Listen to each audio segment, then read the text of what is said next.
नमस्कार। आज का हमारा वीडियो है सुप्रीम कोर्ट का चाइल्ड पोर्नोग्राफी के खिलाफ एक निर्णय आया है, उससे संबंधित हमारा वीडियो है। बहुत ही इम्पोर्टेंट जजमेंट आई है सुप्रीम कोर्ट की चाइल्ड पोर्नोग्राफी के खिलाफ। तो अभी क्या हुआ था, मद्रास हाई कोर्ट ने एक व्यक्ति को रिहा कर दिया इसलिए कि वो व्यक्ति ने सिर्फ चाइल्ड पोर्नोग्राफी की वीडियो देखा था और मद्रास हाई कोर्ट ने बोला कि जो व्यक्ति है उस चाइल्ड पोर्नोग्राफी यानी वीडियो को सिर्फ देखा, उसका कमर्शियल यूज नहीं किया था, इसलिए उसको रिहा कर दिया। तो उसी के खिलाफ सुप्रीम कोर्ट में क्या कहते हैं सुमोटो एक्शन लिया। तो उस केस को अपने पास मतलब बुलाकर तो उसके जो सुनाया है उस जजमेंट को हम समझते हैं क्या क्या सुप्रीम कोर्ट ने बोला है और क्या क्या केस होते हैं। तो मद्रास हाई कोर्ट में एक केस चल रहा था। एक व्यक्ति था, वो व्यक्ति क्या हुआ था कि चाइल्ड पोर्नोग्राफी के वीडियो देखे थे और उस वीडियो को देखने के बाद क्या हुआ था कि उसने कमर्शियल यूज उसका नहीं किया होगा। तो मद्रास हाई कोर्ट उसको रिहा कर दिया। रिहा करते समय ये बोला मद्रास हाई कोर्ट कि भाई ये व्यक्ति ने वीडियो सिर्फ देखे हैं, इसका कमर्शियल यूज नहीं किया है, इसलिए उसको रिहा कर दिया। तो सुप्रीम कोर्ट ने इसका सुमेटिव एक्शन लिया यानी अपने पास केस को भगाया। तो भगाने के बाद जो जजमेंट दिया है बहुत ही अच्छा जजमेंट है। तो उस जजमेंट को हम समझेंगे कैसे वो जजमेंट सुप्रीम कोर्ट ने क्या क्या दिया है, किस चाइल्ड पोर्नोग्राफी को कैसे बताया। तो पहली बात, सुप्रीम कोर्ट ने बोला कि जो चाइल्ड पोर्नोग्राफी चाइल्ड नहीं है ये शब्द चाइल्ड पोर्नोग्राफी, तो सुप्रीम कोर्ट ने बोला ये चाइल्ड पोर्नोग्राफी करते रहते हो, इस शब्द को पहले आप यूज करना बंद करो कोर्ट में।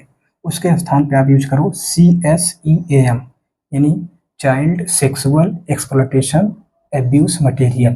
यानी किसी बच्चे के खिलाफ इस तरीके अगर केस हो रहे हैं, आपराधिक केस हो रहे हैं, आप चाइल्ड पोर्नोग्राफी शब्द यूज कर रहे हैं, तो उसके स्थान पे आप ये शब्द यूज करिए जिससे क्या हो को उस केस के उसकी इम्पोर्टेंस समझ में आए।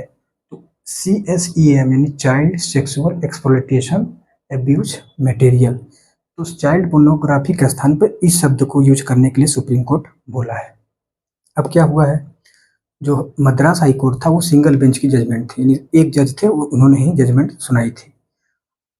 सुप्रीम कोर्ट में क्या होता, कोई केस होता है तो अगर कोई सिंगल बेंच है, अगर उसके खिलाफ कोई मतलब आप जजमेंट सुनाना चाहते हैं तो उसके खिलाफ जब जाएंगे तो उससे बड़ी बेंच लेना पड़ता है। जैसे मान लीजिए कि ये सिंगल बेंच थी, अब इसके खिलाफ अगर लगना तो इससे बड़ी बेंच आएगी। मतलब एक जज थे, इसमें 3 जज है, यानी सुप्रीम कोर्ट के 3 जज ने इस केस को देखा अपने पास बुलाकर। तो इस 3 जो जज थे इसमें इसको हेड कर रहे थे DY चंद्रचूड़ साहब। DY चंद्रचूड़ साहब ने इस केस को हेड कर रहे थे और उसमें 2 सीनियर के सुप्रीम कोर्ट के जज थे। तो उसने जो जजमेंट दिया है उसको हम समझेंगे। ये होता है, एक होता है पॉक्सो एक्ट। पॉक्सो एक्ट मतलब ये होगी जब चाइल्ड के खिलाफ सेक्सुअल एक्सप्लॉयटेशन होती है, चाइल्ड के खिलाफ कोई मुकदमे होते हैं, चाइल्ड के खिलाफ अगर कोई भी हरासमेंट किया जाता है उसको पॉक्सो एक्ट के थ्रू मतलब केस दर्ज किया जाता है। पॉक्सो एक्ट मतलब क्या है कि इसमें जो सजाएं हैं उसमें कठोर हैं, धाराएं जो हैं काफ़ी मजबूत हैं। तो पॉक्सो एक्ट 2012 के तहत इस केस को रजिस्टर किया जाता है अगर किसी चाइल्ड के खिलाफ अगर कोई एक्सप्लॉयटेशन होता है। तो अभी जो जजमेंट आई है उसमें हम समझ लेते हैं। तो अब इसको जो जजमेंट में क्या बोला है सुप्रीम कोर्ट की, मान लीजिए कोई व्यक्ति ए है, अब चाइल्ड पोर्नोग्राफी की वीडियो देखता है और देखने के बाद तुरंत तुरंत डिलीट कर देता है। मान लो उसके पास वीडियो है और वो वीडियो को देखता है, तुरंत का तुरंत डिलीट कर देता है, लेकिन वो अथॉरिटी को नहीं बताता। अगर अथॉरिटी को नहीं बताएगा तो वो दोषी है, यानी पॉक्सो एक्ट के तहत उसके खिलाफ धाराएं चलाई जाएंगी। तो पहला जजमेंट ये था कि अगर कोई व्यक्ति के पास कोई चाइल्ड पोर्नोग्राफी वीडियो आती है, आने के बाद अगर वो मान लीजिए डिलीट कर देता है तो भी उसके खिलाफ धाराएं चलाई जाएंगी पॉक्सो एक्ट के थ्रू। दूसरा है इसमें, मान लीजिए कोई व्यक्ति बी है। अब मान लीजिए उसके पास कोई लिंक भेजता है कोई व्यक्ति, लिंक भेजने के बाद मान लीजिए वो व्यक्ति जो बी है वो लिंक को खोलता है और मान लीजिए वीडियो उसको अच्छी नहीं लगी और वो तुरंत डिलीट कर देता है, तब भी उसको पॉक्सो एक्ट के थ्रू धाराएं चलाई जाएंगी। क्यों? क्योंकि उसके पास जब वीडियो लिंक भेजी गई उस अथॉरिटी को नहीं बताया, यानी आपको अथॉरिटी को रिपोर्ट करना है। अगर कोई वीडियो भेजी गई आपको अथॉरिटी को तुरंत रिपोर्ट करना था। तो वो व्यक्ति जो लिंक भेजा है और जो लिंक खोला है वो दोनों दोषी होंगे क्योंकि उन्होंने अथॉरिटी को पहले रिपोर्ट नहीं किया है। तो दूसरा ये था।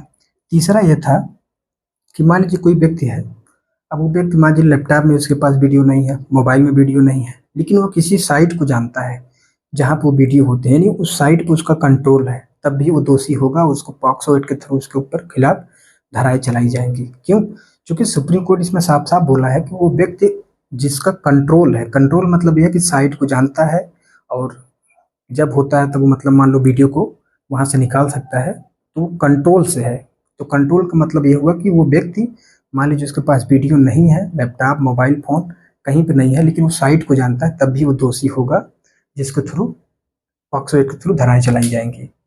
और क्या है कि सुप्रीम कोर्ट इसमें बोला है कि अगर कोई व्यक्ति के पास मान लीजिए वीडियो है और वीडियो को फैलाता है लोगों के बीच में, या फिर क्या कहते हैं कि उस वीडियो को आगे सर्कुलेट करता है और मान लीजिए उस वीडियो को डिलीट कर देता है, मान लो भेजा और भेजने के बाद डिलीट कर दिया, फिर भी वो दोषी है। कारण क्या है, चूंकि वीडियो को उसने भेजा, हिस्ट्री तो आपके पास है ना, उसके खिलाफ आपके यानी आप भी दोषी होंगे। और क्या है कि मान लीजिए कोई व्यक्ति बहुत पहले वीडियो देखा था, अब वो पूरी हिस्ट्री उस्ट्री डिलीट कर दिया है, तो भी वो दोषी होगा। क्यों? क्योंकि वो पर्याप्त साक्ष्य आपके पास है जिससे आप चाइल्ड पोर्नोग्राफी के खिलाफ आप कुछ ऐसा कर सकते हैं इन फ्यूचर, इसलिए आप जो है आपराधिक गतिविधियों में संलिप्त हो सकते हैं। इसलिए सुप्रीम कोर्ट उसको भी दोषी मान रहा है कि ये व्यक्ति उन सब चीज़ों को कर रहा है, क्योंकि आने वाले टाइम पे वो व्यक्ति हो सकता है कि सब क्राइम करे। तो इसलिए इस जो इम्पोर्टेंट जजमेंट थे, पहला था कि अगर चाइल्ड पोर्नोग्राफी में पहला था कि किसी व्यक्ति के पास वीडियो है, वीडियो मान लो आई उसके पास, तुरंत डिलीट कर दिया, अगर वो 30 रिपोर्ट नहीं करता तो दोषी है। दूसरा, लिंक आई, लिंक मान लो जो अच्छी नहीं लगी, अगर वो डिलीट कर देता है, अगर वो 30 रिपोर्ट नहीं करता, दोषी है। कोई व्यक्ति बहुत पहले वीडियो देखा था, देखने के बाद डिलीट कर दिया, लेकिन वो क्या है कि उसका उस पे आप उसका कंट्रोल है, मतलब उस साइट को जानता है, फिर भी वो दोषी होगा। कोई व्यक्ति वीडियो को सर्कुलेट करता है, आगे बढ़ाता है और वीडियो को डिलीट कर देता है, तो उसको हिस्ट्री उसकी जाँच की जाएगी और उसको वो भी दोषी माना जाएगा।